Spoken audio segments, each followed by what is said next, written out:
dive into authentic conversations about ourselves and our community, exploring topics that uplift and inspire us. From personal growth to social change. So grab your teacup and get ready to join the conversation.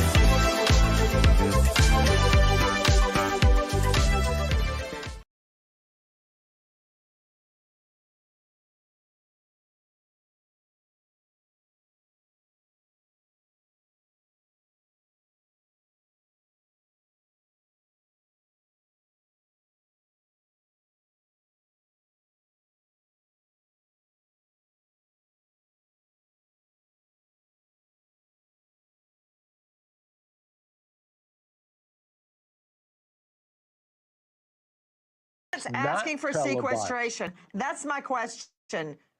Well, I don't believe that. I don't believe they have. What I'm saying is, it's federal court. Well, then there you go.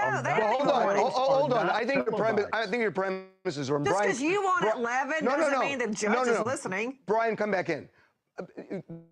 My understanding of the jury pool was a lot of them seemed to want to get on the jury, that they wanted to be in on this case. They, oh yeah, I can be objective even if I had an opinion. They seem to want to be there, and if they want to be there and they're in for a penny, they're in for a pound. Well, there was one guy who was disqualified because he actually talked about TMZ, and he says his wife is on the app all day long and that there was really no way he could avoid it. But he said, Your Honor, I think I could be fair and impartial. And when he left the room, Agnifilo said, I don't think so. So they want to be on the jury. So if they want to be on the jury and it's 8 or 9 weeks, Nancy, O.J. Simpson was 9 months. I get it. A lot of people don't want to do it. But if you don't do it, I mean, this jury is going to be poisoned with opinions. And it's worse because it's not televised. Okay, because the person's... Levin, let me jog your memory to when you were a lawyer, okay? Remember that? I'm still a lawyer. Time warp. If the defense isn't asking for sequestration and the state is not asking for sequestration, there's not going to be sequestration. End of issue. If the defense wants it that bad, ask for it. Okay, so let me take you back to a time that you probably weren't even born. During the Charles Manson case, the jury was sequestered. They were walking into the criminal courthouse, and there was a newsstand there. And the headline of the LA Times was, and I remember this, I was not a lawyer, I was in college. It said, Manson guilty, Nixon declares. The jury looked at that window and saw it. The judge almost declared a mistrial just for that. This will be 1,000-fold more poisonous than what the Manson jury saw. There is no way. Harvey, please give the jury a little credit. What about that parade of witnesses on the stand and the dead bodies, all those photos? Remember those in the Manson trial? That's why there was a guilty verdict. And that's why there's going to be a guilty verdict in this case, because the witnesses, the videos, all of that evidence, it's a mountain of evidence, is going to convict Sean Combs, a.k.a. Puffy, a.k.a. Puff, a.k.a. Puff Daddy, Diddy, Love, you name it. Sorry, Garagos, he's going down. I don't care what I have to say, I think we're in a new era. He's going to be convicted. You know, the interesting thing about Nancy is you would think that she was part of the prosecution team because apparently she's seen all the evidence, she's seen all the videos, and she already knows that it's a foregone conclusion. I would just counsel, why don't you presume innocence, which is what the judge in every trial in America tells the jurors that they're supposed to do. You could presume innocence all the way through the trial, which is what they promised to do. You can't even presume innocence all the way through the 45 minutes. Maybe it will all turn out differently than what's alleged in that indictment. You may be right, Garagos, but from what I've seen so far, yeah, just like all those guys that Levin was showing on TikTok, yeah, he's going down. You know, guys, it's fine to have the conversation. You're all here to play a game. I don't have a developed sense of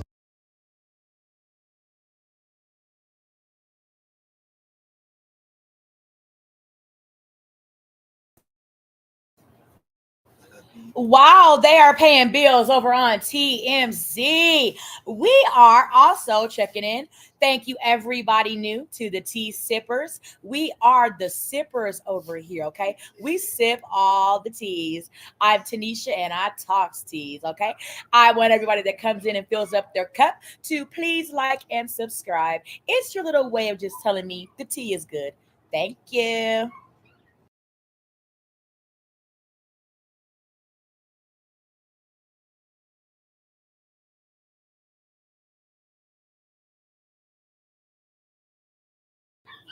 They are still paying bills. Okay, over on the TMZ, United States versus Diddy. Today was his first day of his trial. Okay, the first official day kicks off today. And lots of little things have happened. Okay, you already had the witness testify and all that good stuff, y'all. Drop y'all's tea in the chat. What do y'all think? It's gonna be Diddy's fate. Just so much tea to sip, y'all. Just so much tea to sip. And we're back up. The next thing they're going to wheel him in a Hey, wheelchair hold on, with a neck Ashley. brace. Ashley. Yeah, what I think is really critical in this day and age, and I think Ebony, hit the nail on the head. She said she grew up in the Instagram era, and now everyone is in it, whether you grew up in it or not. And the truth is, it's the real world now, and it is a whole different world. And all court needs to get more progressive in dealing with the realities of, it doesn't matter if you sequester someone or not. This stuff is going to always be out there at this point. And the problem is, you and I, all of us, we get it. We know how important it is not to look at something, not to assume that something on Instagram is fact. It's just a moron who has a microphone. But the problem is they don't. People who watch Instagram cite it as fact. You know it because you've seen it now for years and years. And so the court needs to accommodate for this. I don't know what the answer is, but I think the answer needs to be probed, and we need to start accommodating for who these jurors are and what they see and whether they can be disabused of it when they come back into the courtroom every day. How do you disabuse? I don't get it. If you're looking at TikTok and people are not presenting information, they're advocates on all sites. They're advocates. That's what TikTok is. That's what Instagram is. So how do you disabuse when people are drawing conclusions at the end of each day after they've heard testimony? I think it's impossible. Well, so here's the thing I think we all remember from our earliest iterations of learning legal practice, and that is that the law is always playing catch up to whatever technology is advancing at the time. And unfortunately for this particular moment, it's beyond the pale, right? Because we're talking about social media and Instagram, and that's one thing. TikTok, one thing. Idiots with microphones, that's one thing. Ashley, you're absolutely right. The AI of it all, which we haven't even gotten to, right? The fact that people can now configure completely fictitious things that look very real by way of video, by way of voiceovers. I mean, it is downright scary as to just how far this technology can go and be very compelling and very convincing, and how to get in front of it. That is way beyond my pay grade. Well, and I'm gonna, Harvey gets mad when I say this, but the current law, and to Ebony's point, is 50 to 60 years behind the times. It was designed to protect a defendant's right to a fair trial. It's been turned on its head. In that particular district, the Sarah Palin case was reversed because the circuit found that people got breaking news alerts while they were deliberating. That's a real problem. And at some point, the U.S. Supreme Court is going to have to decide what's more important, the First or the Sixth Amendment. Supreme Court said, well, I mean, I think the First Amendment. I mean, they call it a preferred position. I don't know. I think at a certain point, I think a defendant's rights really important. Yep, I think so too. I think you're going to find that when they grapple with it, they say no. The Sixth at certain points takes precedence. Okay, we're out of time. Can we at least all agree on one thing?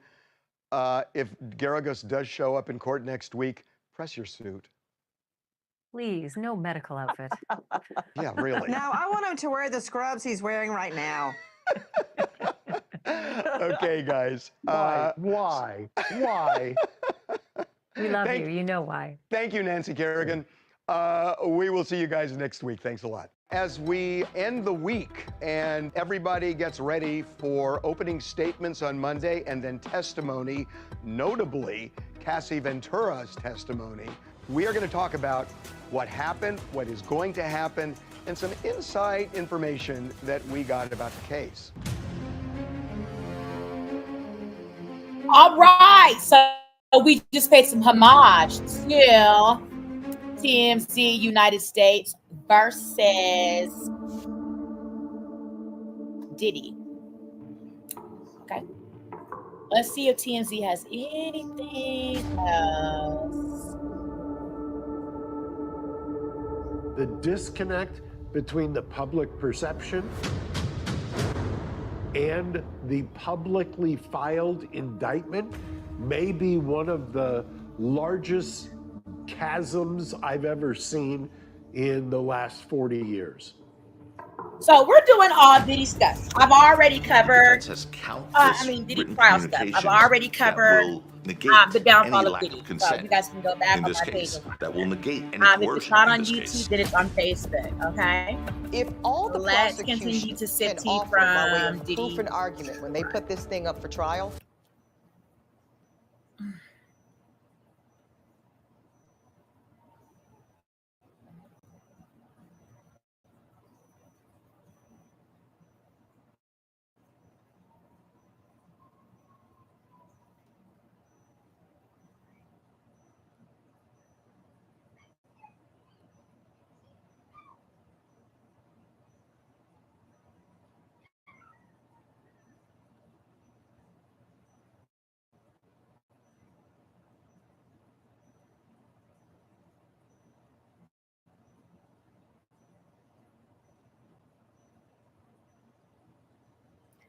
Diddy trial updates. Former security officer gives tense testimony about 2016 Cassie assault.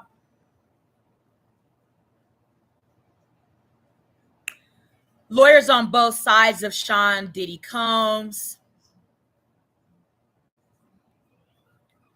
Sweeping federal sex crimes trial delivered their opening statements on May 12th today, and jurors heard from the first witnesses in the case who testified about violent incidents stretching over the years. Prosecutors allege Combs lured women into romantic relationships, forced them to take part in days of drug-fueled sex parties, and then blackmailed them with videos he recorded of the encounters. Start the day smarter. Combs viciously attacked women when they resisted taking part in the parties, known as the freak-offs, or otherwise upset him.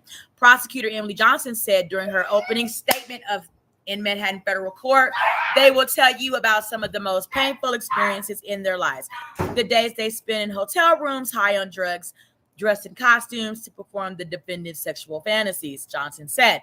Later, the Bad Boy Records founder's defense lawyer, Tony Garagos, that's the guy that we just saw on TMZ, countered that prosecutors, one second.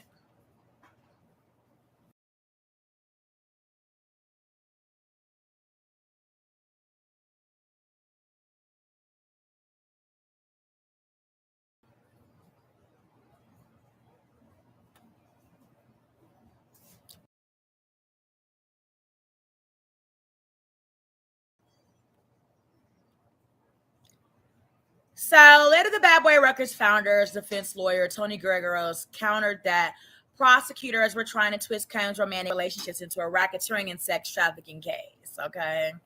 So they're saying that, of course, whatever went on with Cassie, that's what that was, and it wasn't sex trafficking or racketeering. He's a complicated man, but this is not a complicated case. The case is about voluntary choices made by capable adults in consensual relationships, says Geragos. He told the jurors. Combs faces sex trafficking, racketeering, and transportation to engage in prostitution charges. He has pled not guilty. One factor remained constant during the jury selection process. Potential jurors told the court over and over again that they seen the much talked about video that allegedly shows Combs beating, kicking, and dragging his ex, Cassie Ventura, fine.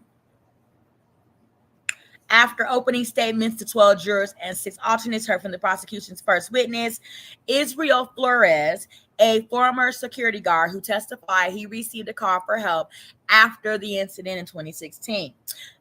They later heard from Daniel Phillip, a man who said he saw Combs physically abuse Ventura and who told the court he was paid to have sex with her. Whoa. Daniel Phillips said a man who said he saw Combs physically abuse Ventura Fine, and he also told the court that he was paid to have sex with her. Girl, stop it.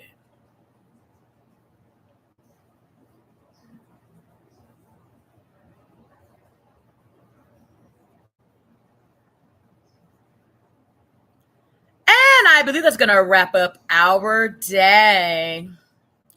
Well, let's read this. Second witness tells court he saw Combs grab Ventura Fine by the hair, dragging and slapping her. Daniel Phillip, a stripper, took the stand second and testified he had sex with Ventura. Whoa, Fine for money multiple times in 2012, 2013. While Combs watched and masturbated. The prosecution's second witness recounted an episode in a New York City hotel where Combs threw a liquor bottle in Ventura's direction, grabbed her by the hair, and dragged her screaming into another room where he heard Combs shouting and slapping Ventura around. Phillips said Ventura was distraught after Combs left the hotel room. She literally jumped into my lap as she was shaking. Like literally, her whole entire body was shaking. She was terrified, he testified. Defense presses the first witness intense cross-examination. During cross-examination, Combs' defense attorneys questioned why Flores did not mention the fact that Cassie had a purple eye in his hotel incident report, nor Combs telling her, "You're not leaving." He filled out the report in his capacity as a now former security guard at the Los Angeles hotel where video captured the music mogul appearing to beat then girlfriend Ventura Fine. The opposite is in your report, the defense said, citing the report as saying that Miss CC was told to leave by Mr. Combs, and she did just that. The defense also questioned why other details Flores testified about, such as seeing a man sitting on the bed in Combs' room, were not in the incident report, and asked repeatedly how and why he remembers this information now. Flores said some of these details seemed unimportant to include in the report. After the defense asked why law enforcement was not called, Flores said that Cassie told him not to do it. If she refused, that's where it ends, he said. We offered and they said no. Hotel security officer details 2016 Cassie assault. During court testimony, Flores detailed Combs' alleged 2016 assault on Ventura Fine at a LA hotel, which resurfaced in the leaked footage in the incident on May 24, 2024. Flores, who worked as an assistant director at the now closed Intercontinental Hotel, said he received a call in the morning of March 5th, 2016 about a woman in distress. He also said he saw security camera footage of a man later identified as Combs pacing back and forth in the hallway.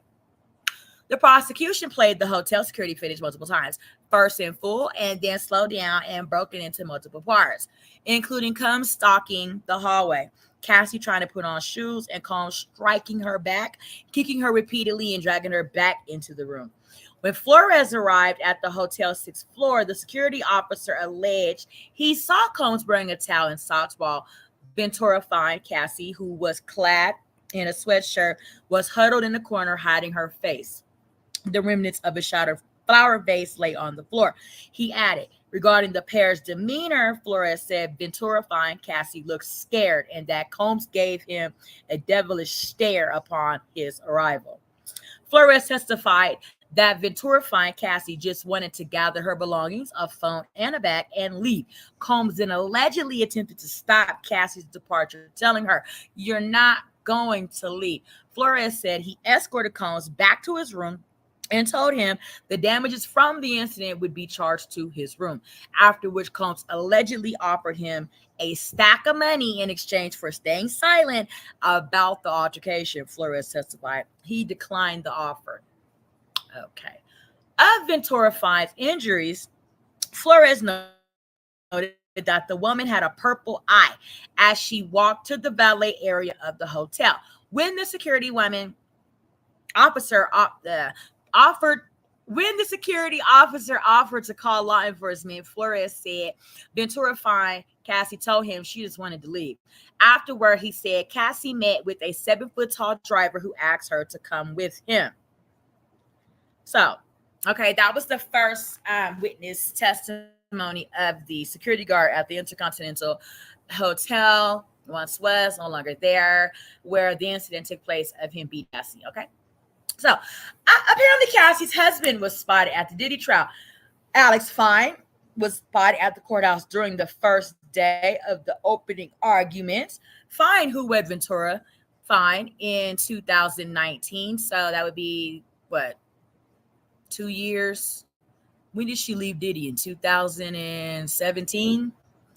So 2 years after they share 2 children with the singer, and with the third on the way. He is presumably there to support Cassie, his wife, of course, who will serve as one of the prosecution's key witnesses, recounting a decade of alleged physical and sexual abuse at the hands of her ex-partner, Combs. So this would be Cassie's husband here. Okay. That's her husband there. Okay. Jury sees the violent 2016 video. So, as the guy from Law and Crime was saying, that, you know, if they showed the video of him beating Cassie before she testifies, that's already going to paint a picture in their head of who and what happened, right? So they did show the video today. Jurors in Combs' sex trafficking trial viewed a 2016 video in which the hip-hop mogul assaults his then girlfriend, Cassie, throws her to the ground in the hallway of an LA hotel and kicks her as she tries to enter into an elevator. Prosecutors introduced the video on the first day of evidence in the high-profile trial. Combs, wearing only a towel, is then seen grabbing Ventura Fine's belongings and dragging her into the hallway. He leads Ventura Fine behind. She lies motionless on the ground for a moment before getting up and walking to a hotel phone mounted on the wall. Combs returned to the scene shortly thereafter and appears to grab at the phone. He then sits in a chair opposite Ventura Fine and throws the vase in her direction, shattering it. Combs apologized after the video first aired on the CNN last year. Prosecutors then called their first witness into trial, okay? As prosecutors lay out their accusations against Combs, they called their first witness in Israel Flores, the security guard, okay? So we read all of that. Flores has been called to introduce video footage prosecutors plan to show of the violent altercation, okay? Defense seeks to shape jurors' view of the violent Cassie video. Prosecutors plan to display a video that appears to show Combs violently assaulting his ex-girlfriend, Cassie, in a hotel hallway. They say the video took place during one of Combs' freak-offs and is evidence that he was trafficking her for sex. Told you. Geragos addressed the video in his opening statement, calling the video horrible, dehumanizing, and terrible. She said it shows domestic violence, but she told jurors the fight was about a phone Combs was trying to get from Cassie, not about forcing her into sex. It takes all of that to take a phone from somebody? I don't think so. Prosecutors said Combs kept women under his power and trafficked them using force, fraud, and coercion. But Geragos painted a picture in which Ventura Fine was entirely free. For Cassie, she made a choice. Every single day for years, Geragos said, Ventura Fine was choosing to stay with Combs until one day she just chose up and leave him. Prosecutors have said Combs used videos of women in sex acts as a form of collateral, though, to control them. But Geragos said that the freak-off videos involving Ventura Cassie that will feature in the trial came from her own phone. The lawyer suggested that the evidence that was evidence the power dynamics between them ran in the opposite direction. I mean, he could have used her phone, you know what I'm saying, to make it look like, you know, yeah, you're going to be a part of this. Like when criminals, you know, say you rob a bank or say you kill somebody in front of somebody and they're like, oh, now you shoot them too. You know what I'm saying? To make you also be incriminated in the matter, because now you've also done the deed and the act that the person is doing. So defense questions motive of ex-employees. Accusers set to testify against Diddy. Girl, it's gonna be a long summer. This is gonna be a long summer, 2 months. So defense questioned the motives of Combs' former employees and accusers set to testify in his trial. In reference to Mia, a former personal assistant of Combs, and other former employees expected to testify against Geragos, asked in her opening statement, why are they making this allegation now? Other employees, Geragos said, will allege a hostile work environment, but she questioned why they didn't call the police at the time. Please, like, we know who Diddy is. Like, please stop acting like Diddy may or may not have had, you know, law enforcement on his side. Like, stop it, y'all. So I want to thank all 17 of you guys for listening in. Please like and subscribe. Okay, so let's keep reading this tea on the first day of Diddy's trial. So in reference to Combs allegedly paying a security guard at the where were we? Okay. Geragos went on to claim that accusers wanted money rather than go to the law enforcement. She said Ventura Fine went to a civil lawyer for a money grab. Ventura Fine is Cassie, okay? Cassie Ventura Fine. Fine is her husband's last name, so that's where they're adding that on. In reference to Combs allegedly paying a security guard at the Intercontinental Hotel, so the video of him appearing to beat Ventura Fine would go away. Geragos said Combs was not trying to obstruct justice, but protect both him and Ventura Fine from bad publicity. This girl probably got a broken rib, but he talking about some publicity. I'm pretty sure she needed to be seen at the hospital. I'm pretty sure. Geragos added that drugs for both Combs and the women were for personal use and that the use of escort companies is common. She ended by saying, you are not here to judge or impose your moral beliefs on Combs. He had a bit of a different sex life. Ooh, yeah. Geragos told jurors that the defense doesn't plan to deny Combs' personal responsibility for committing domestic violence, but said that they also expect others to take personal responsibility. She said domestic violence is illegal, but it's not what Combs being charged with in this case. Domestic violence is not sex trafficking. I want to say it again, she says. Domestic violence is not sex trafficking, Geragos said. Combs was physical and a drug user, Geragos said, and he had a bit of a different sex life. However, Geragos also characterized Combs' alleged victims as people who need to take responsibility for their own actions. You will see that they are capable. You will see that they are strong, Geragos said. Combs' attorney paints accusers as jealous exes. In her opening statement, Geragos told jurors that they will see Cassie Ventura Fine and Jane Doe's jealousy on full display in the trial. Geragos argued that Ventura Fine was jealous when she realized that she would never be Combs' wife, while Jane Doe was jealous that the rapper did not want to be exclusive in their relationship and had other sexual partners. Ooh, baby. Regret does not mean coerce, the attorney said, adding that every woman in the case had free choice. All right now, first day we out the gate. Referring to an incident where Combs allegedly went to Jane Doe's home and beat her. Geragos told the court the altercation started when Doe slammed his head on her kitchen counter. Ooh, she is strong. Geragos also accused Doe of being overcome by jealousy that night. Girl, okay, so they're saying that one of the Jane Does slammed Diddy's head on the kitchen counter. Now, all you girls out there, even you manly, you masculine girls, have y'all ever slammed a man's head down on something? It takes some force to do that to a man. And Diddy's not a little dude. Diddy ain't no midget. He ain't no little bitty, little nothing. Diddy's a pretty statuesque guy. He about 6'2".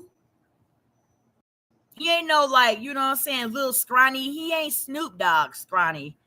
Not saying that Snoop Dogg is weak, but I'm saying Diddy is a math, you know, like a statuesque looking guy with some meat on his bones. She slammed Diddy's head on the kitchen counter, and that's when he beat her up. Girl, I want to see some evidence. Where the evidence at? Prosecution says Combs punched and kicked Jane Doe less than a year ago. Johnson also told jurors about Jane Doe, who was a single mom when she met Combs in 2020. A few months after they met, Combs allegedly introduced Jane to his freak-offs. She thought it was a one-off wild night, but loved him desperately and wanted a real relationship with him. So I'm confused right here, cause if she thought it was a one-off wild night, why you in love so desperately and really wanted a real relationship? If you only wanted one, I don't understand that.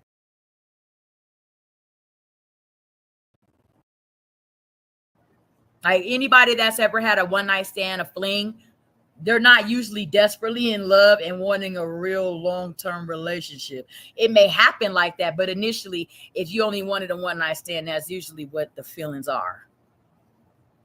Anyway, Johnson said Jane Doe. Okay, Johnson said Jane Doe says Combs paid her rent for a house where she lived with her kids, and also she tried to resist the freak-offs. The rapper would threaten to no longer financially support her. Well, okay.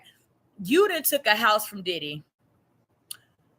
He paid all your bills and you did it with your kids. What do you think that Diddy, you know what I'm saying, is going to expect for you to be doing? Everything that he requires of you while he's paying your rent for you and your children.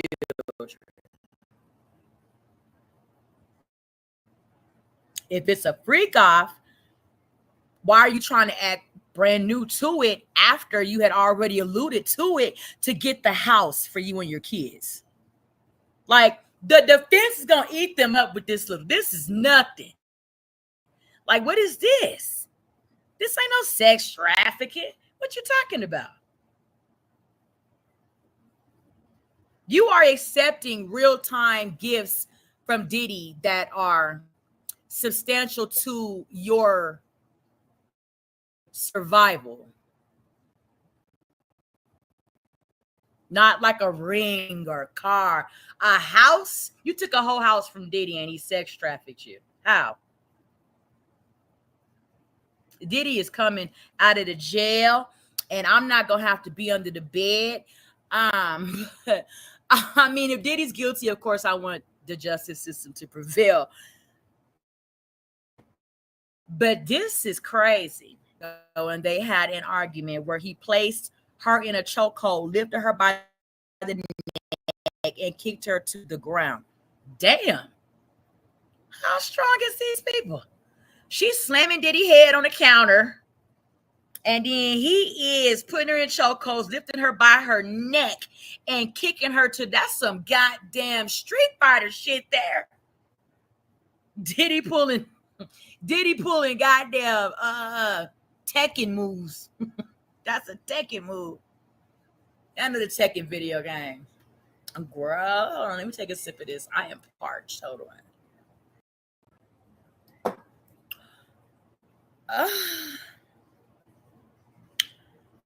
He kicked her to the ground. He then allegedly continued to punch, kick, drag her by the hair, and slap her face before making her cover her black eye and have SCX with an escort. Girl. Lord Jesus. Y'all doing a lot for Negroes to buy y'all houses and, you know what I'm saying, be out in the limelight. Y'all going through a lot. That's a lot. First okay. All in the same moment, right? You get in an argument. You get put in a chokehold. You get lifted up by your neck, kicked to the ground, punch, kick, drugged by your hair, and slapped in your face. Then you go cover up the black eye and have sex with an escort all in the same moment. That's a lot. Like, girl, y'all give it a great, like, you know what I'm saying, cover for a sex trafficking situation, but the him buying you a house and you live it with your kids shit, that's not being sex trafficked, baby. Okay, that's some shit you took from a motherfucker that could financially provide for you. You took it under whatever the cost was, apparently. Moving on. Prosecutors say Ventura fined forced into freak-offs control her career. Johnson described one instance in 2009 where Combs allegedly threw Ventura on the floor of the SUV and stomped repeatedly on her face. Ooh, y'all going through a lot. Y'all going through a lot. She will testify about another instance when she said Combs allegedly forced another escort to urinate in her mouth.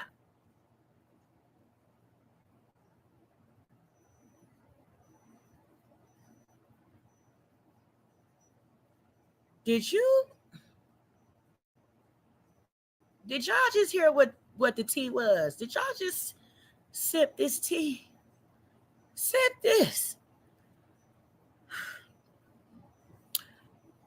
Johnson, who is somebody that was involved in the freak-offs, right? Described one instance when Combs allegedly threw Cassie on the floor of an SUV, stomped her face repeatedly. She will testify about another instance when she said Combs allegedly tried to force another escort to urinate in her mouth. Y'all are doing the fucking most. Like, if that's your tea, sip your tea, but if this is all under duress and y'all are, you know what I'm saying, just being forced, girl, jump out of a window. What is y'all sitting around waiting on? Death?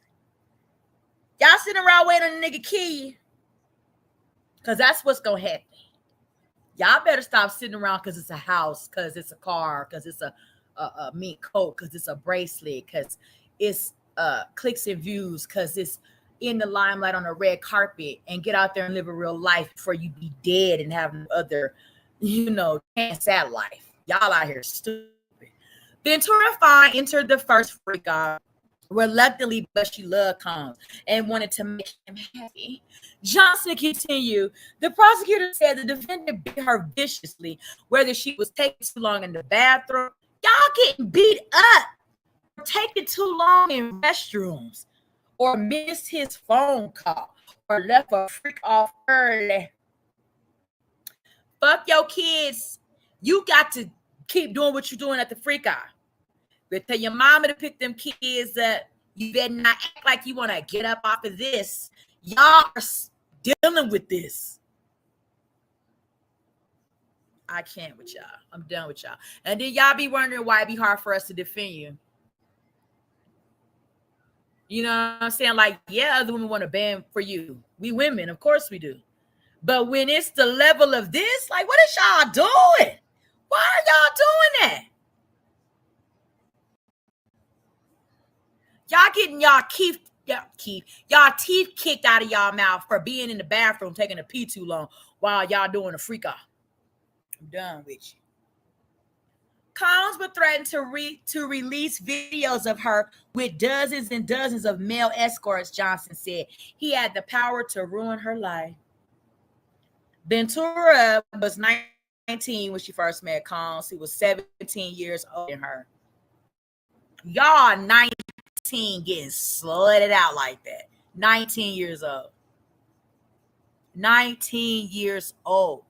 And look at it like, and I feel sorry for Cassie. Do not get me wrong. I'm not victim shaming. I feel sorry for her. I do. Okay. Cassie went with Diddy. Diddy pursued Cassie and she went. Cassie had a boyfriend when she met Diddy.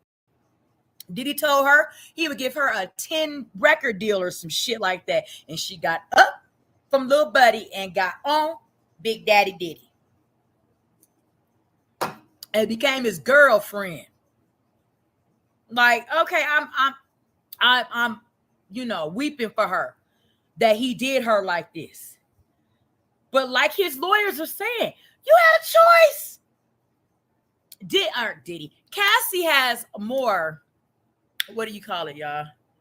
Reach than most women do. Cassie was already a musician that was popping. You see what I'm saying? I don't really know. She had the one little cute song. I liked it. You know, but she had more reach in life than most girls, right? Like, where was her family? Where was somebody that cared for this baby? Where? This is insane. Prosecutors have said she promised see her a 10-album deal, and although she recorded music constantly, he always had a final say on which music she was able to release. Well, I mean, if you sign a deal with the devil when you could have took a little longer of a way, you know, it may not have been exactly a 10-album deal with Diddy, but you know what I'm saying? You could have been independent. Maybe we would have heard your music if you would have been independent, or you know what I'm saying, somebody with a less of a reach, a management company as Diddy, but was it doing you like Diddy? You probably would have been top right now. Like you could have maybe potentially have been a top recording musician right now. You don't know. You don't fucking know. But you decided to strike a deal with the devil and you got burned, is what it sounded like to us. Her livelihood and safety depending on keeping the defendant happy. Oh, Johnson said. The prosecution said Combs and Cass, I'd have blew Diddy's brains out the back of his skull. I ain't even gonna hold you. But not for nothing. Like, girl, gone. That level of abuse, what other alternative do you have?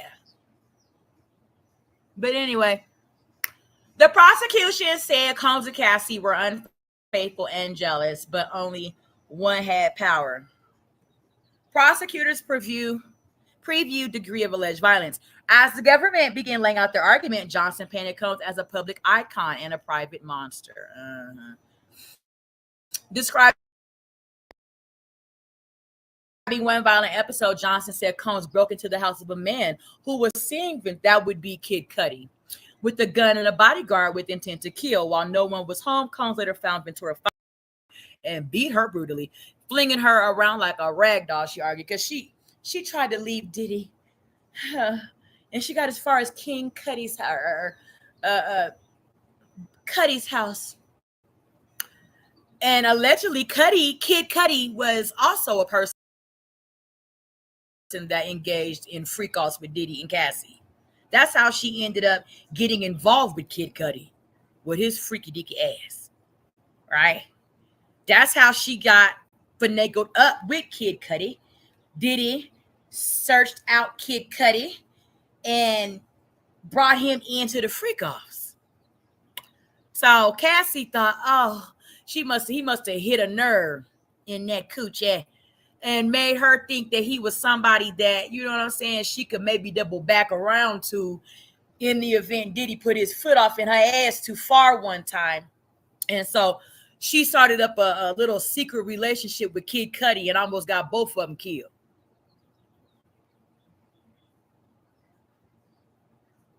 I'm not blaming her. I'm just saying what happened. Okay. Referencing the alleged freak-offs, Johnson said Combs forced Ventura Fine to have sex on camera with male escorts and kept the tapes as blackmail. The videos, Johnson said, are for Ventura Fine, Cassie, souvenirs of the most humiliating nights of her life. I hope they have them. This would be Diddy's family walking into the courthouse. That would be Diddy's family here. Okay. So, excuse me, hold on. Excuse me. Jury prepares to hear at length about the freak-offs. Prosecutors told jurors to expect to see videos of Combs' alleged freak-offs. Highly coordinated, sometimes days-long sexual. Woo, y'all in for a ride this summer. Girl, the goddamn jury chair is going to be soaking wet by the time they get up from there. Watching all that orange. They'll be watching all that orange this summer down to the courthouse. Courthouse going to be leaking wet. You're going to be able to swim in the courtroom to Diddy them in. Like what? Hour, days long sexual performances. Now, I don't give a fuck who you are as a grown person. You cannot resist, you know what I'm saying, the pleasures of the flesh. Okay, so don't act like I don't care about the grandma sitting in there or the goddamn deli maker, sandwich maker in there. Asses is going to be wet in there. It's going to be real moist situations down to the courthouse this summer. God damn it, watching all that sex. Not for nothing. So the freak-offs, which officials have said were fueled by illicit substances and featured male escorts, were used in part to blackmail his ex-girlfriend, Cassie. Combs used lies, drug threats, and violence to force the accusers to have sex in front of male escorts. Johnson told the court. She said the incidents often lasted multiple days and with multiple escorts, and sometimes forced them to travel out of the state. That's what they're trying to get him on the prostitution, trafficking, prostitution things. She repeatedly said Combs directed everything and frequently had staff on hand to replenish lubricant, linens, and drugs for the women and himself. Just Jesus, Lord have mercy. A Sodom and Gomorrah situation down to Diddy's house. Just nastiness, just lubricants. And I remember sipping tea with y'all on a live from TMZ talking about it. It was somebody up there talking about, somebody from the hotel talking about, or somebody that worked for Diddy also talking about how nasty it would be. Girl, they just have bloody towels and bloody linens and urine and feces and excrements and our girl. And he has to go in there and clean it up. As well as cash for the escorts. He fed them drugs such as MDMA so they could stay awake and perform for him for hours and days on end. Johnson said she also told the court he often masturbated throughout the freak-offs, girl. Yeah, I mean, hell, Diddy, he can't just perform like he used to when he was in his 20s. You got to sit down and do something different. With his sorry draws, girl. Okay, let me stay on topic. Ventura Fine is one of two accusers who formed the government, key witnesses, and are expected to describe the freak-offs in details. As opening arguments kick off, Cassie video takes center stage. As opening statements kicked off, a 2016 video released by CNN appeared to show. Okay, we read all of that. Took center stage. The hotel video. Prosecutors revealed they plan to show footage of the altercation, though not the video released by CNN.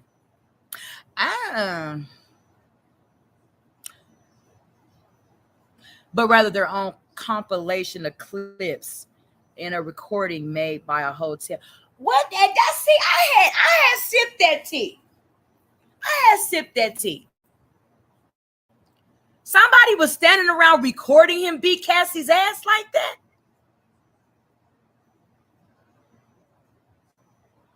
Who? A hotel employee, but it's like, what the fuck? Y'all know y'all wrong. But anyway, lawyers for the government told the jury that Cassie knew that Combs' inner circle worked hard to conceal the video, paying one security guard $100,000 cash in a brown paper bag in exchange for their cooperation. I mean, I can't put a price tag on somebody's life. But yeah. He did and took $100,000. So, Diddy's cultural icon, private villain, prosecutors say. Johnson said in her opening statement that Combs ran a 2-decade criminal conspiracy with the help of the inner circle of bodyguards and high-ranking employees. So that would be where the racketeering and conspiracies may try to come into effect. That right? What do you guys think will be the racketeering and conspiracy charges of like racketeering and conspiring? What? Is it ass? Is it people? Drugs? We'll have to see. To the public, he was Puffy, Puff Daddy or Diddy. a cultural icon, a businessman, a larger than life. But there was another side of him, a side that ran a criminal enterprise. During this trial, you're going to hear about 20 years of the defendant's crimes, Johnson said. Girl, it's going to get so good. It's going to get so good. She hit back at the defense's team expected argument that the accusations against Combs are government intrusion into the private and consenting sexual life of an adult. Hey, no, let daddy get that food out the microwave. Thank you. Okay, this case is not about a celebrity's private sexual preferences, she told the jury, arguing it was instead about coercive and criminal behavior. Dun, dun, dun, dun. For 20 years, the defendant, with the help of his inner circle, committed crime after crime, she argued. As Combs' fortune and fame grew, he expected to be treated like a king, Johnson said, and got everything he wanted, whether it was more drugs to fuel a freak off or women who would be immediately available to him. Previewing, and I'm gonna sip some tea. I'm gonna spill some tea, okay? I do believe that there is jealousy here. Somebody living a billionaire lifestyle, lots of people envy that life. Lots of people. While most of us are, oh my God, like if I lose my job, I'll lose my house. Diddy got resources and reach in life to where, he's not living like that. He's living by the seat of his drawers. Okay. If he wearing any, doing anything and everything that he wants available to him in life, which is anything and everything. So yeah, people are jealous of that. A lot of people are envious of the lifestyles of millionaires. Okay. So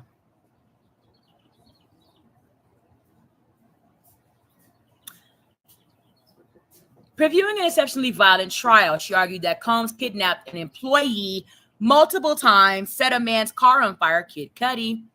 He kidnapped an employee multiple times. Lord have mercy. Who was that, Biggie? Who he kidnapped, y'all? Mary J, was it?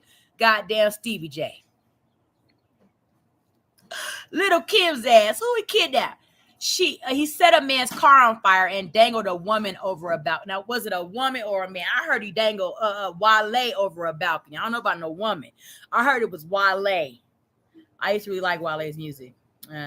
Anywho, because he thought Wale was looking at Cassie a little too hard. And he picked him up and tried to drop him over a balcony. Moving on. Cam's defense lawyer are expected to argue that the sexual activity described by prosecutors was consensual and say there was nothing illegal about a swinger's lifestyle in which Combs and his girlfriends occasionally brought a third person into their relationship. There were no third, about 4, 5 people, 10, 20 people in there. Stop lying. It's like a little zoo in there. We know what you had going on. Smell like the goddamn monkeys at the zoo in there. Probably about 20, 30 niggas in there butt naked in there. We brought a woman in and shut up. Men, women, and supposedly Usher and them was in there. Usher and Bieber. Combs' children turned out to support him as trial begins. Members of Combs' family turned out to court for the stay of his sex crimes trial.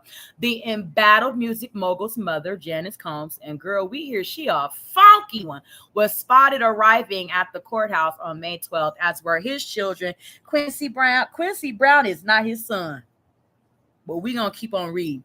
Justin Combs, Christian Combs, Chance Combs, Delilah Combs, and Jesse Combs. 1, 2, 3, 4, 5. I believe 5 of these kids belong to Kim Porter. Justin and Christian Combs, I believe, do. Delilah and Jesse are the twin girls, right? I don't know who Chance is, but I think that they're all Kim Porter's kids. And look at Miss Kim Porter dead in the ground. And that's allegedly surrounding Diddy's ass. Girl, gone. Combs' children have continued to stand by their father as he faced allegations of sexual abuse.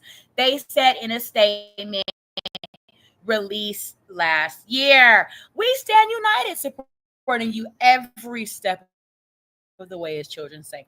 So what's next? Now that the panel of 12 jurors and 6 alternates are finalized, opening statements by the government and then the defense have started today, y'all. May 12th. The prosecution will call its first witness. They did today.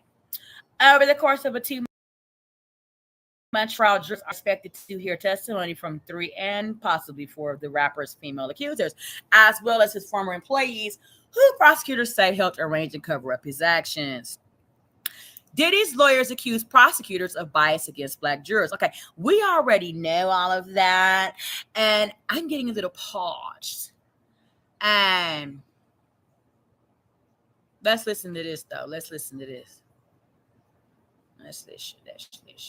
I got the Damn it, didn't nobody ask you to put no ad up there. will be full of shocking and salacious. The Sean Diddy Combs trial has begun here at U.S. District Court. The music mogul Girl, is it gonna play or what? faces charges of sex trafficking. What they got going on? Transportation to engage in prostitution, as well as racketeering. The trial will be full of shocking and salacious allegations. Mr. Combs has pleaded not guilty, but how strong is the case against him? Here's what we know now. Combs' defense has basically been arguing that he's not guilty and saying that these relationships were consensual, that this is essentially a swingers lifestyle, that people went to these parties by their own accord and engaged in this behavior. That will play a lot into the kinds of questions that the potential jurors get over the next few days. They're expected to bring in as many as 150 people. Potential jurors will each be interviewed one by one in the courtroom. It's expected to take about 20 minutes. Expected to be asked about everything from their views on. Okay, y'all, we passed all of that. So we are wrapping up the first day of Diddy trials. First day of Diddy trials. How do you guys feel? We've sipped all the tea we could possibly sip today. I hope you guys are full. I will be back. If not tomorrow, definitely Wednesday when they get up and rolling, looking to have Cassie Ventura Fine on the witness stand to testify about Diddy. Okay, in the meantime, I want all of you guys to be safe and keep sipping your tea and be blessed. I love you guys. Thank you so much. Please remember to like and subscribe. I am almost at 1,000 subscribers. I've only been back up on YouTube for 3.5 weeks. We're going on a month today, y'all, and I'm very, very, very, very thankful that I'm getting, the support of all my tea sippers. So thank you, sippers. See you next time. Bye-bye.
Welcome to another explosive day of the Diddy trial, day 2.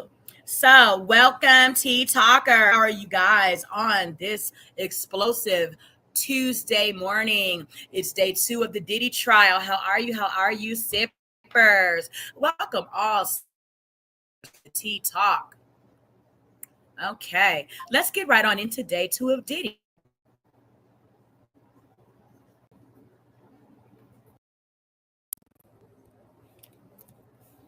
So where we left off yesterday, we heard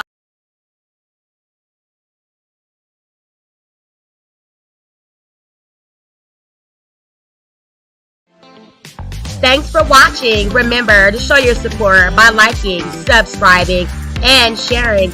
It's a blessing. Keep your teacups filled and ready for my next upload. Until then, stay inspired and remember, always stay sipping.